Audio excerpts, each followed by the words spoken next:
Gilead to me was a way to give to others, to be very busy in service.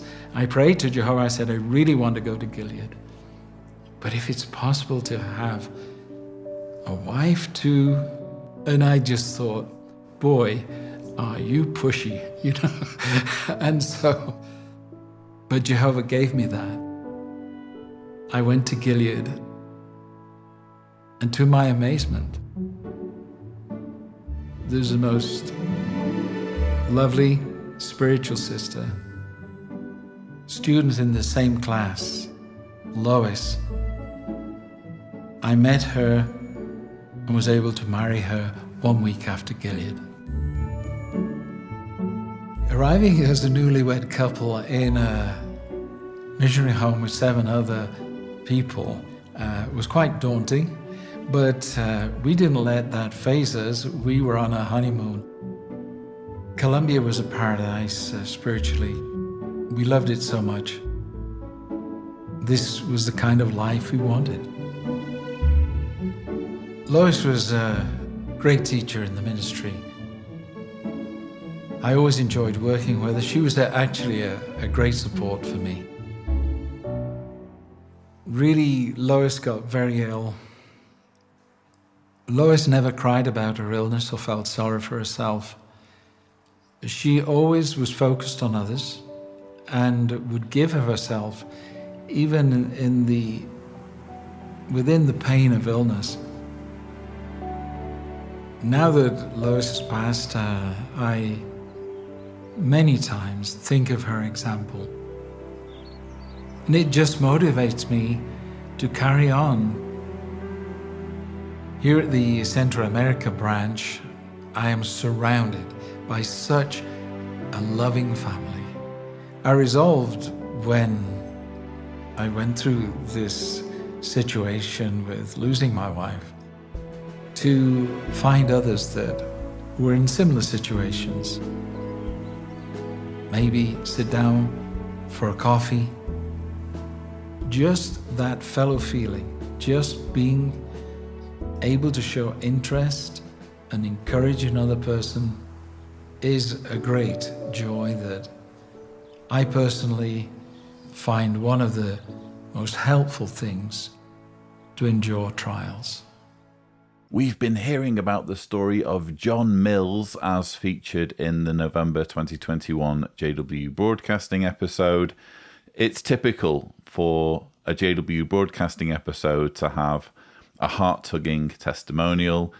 This particular episode has 2 stories, this being the first. And what to say about this? I feel, without wanting to be disrespectful to Mr. Mills, because he seems like a lovely chap, I feel we haven't really learned anything unique about the Jehovah's Witness religion in terms of it being the only way through a trial like bereavement. And don't get me wrong, I'm sure losing your spouse would be an incredibly stressful thing to go through. I saw what effect it had on my father when he lost his wife, my mother. I just don't see how being a Jehovah's Witness is the only way through that. I've certainly seen nothing to convince me of that in this story. If anything, this story has given me more questions than answers, particularly the brevity of John's courtship after meeting Lois. And to my amazement, there's the most lovely spiritual sister, student in the same class, Lois. I met her and was able to marry her 1 week after Gilead. 1 week after Gilead. Bear in mind, Gilead is a 5-month course. So these 2 people meet each other on the first day of class. 5 months later, they're walking down the aisle. Is that really commendable? Is that really something we want to be encouraging others to do? Surely lifelong relationships should be built on a stronger foundation than knowing someone for 5 months. And during that 5 months, by the way, being very limited in how much meaningful time you can spend with that person. Because as someone who's been through an equivalent of the Gilead course, MTS, I can tell you, you're kept very busy. You have lots of things to be thinking about other than getting to know someone you've just met on the course.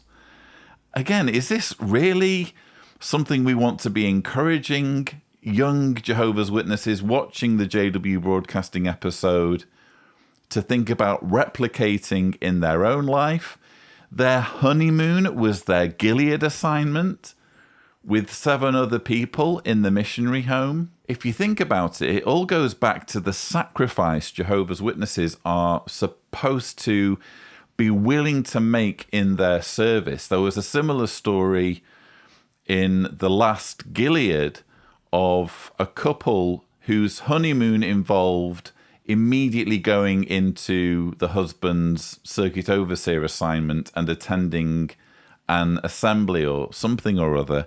That's the sort of fanaticism that you need, that it takes in order to make your way up in the organization. So again, this is a story that poses more questions than giving answers.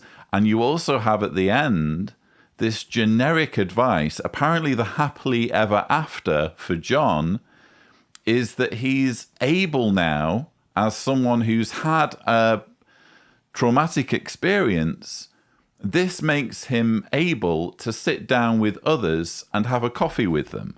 I resolved when I went through this situation with losing my wife to find others that were in similar situations.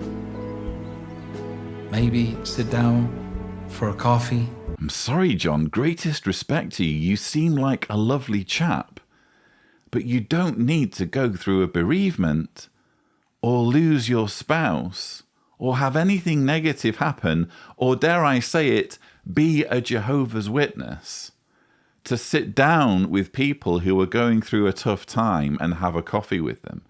Anyone can do that.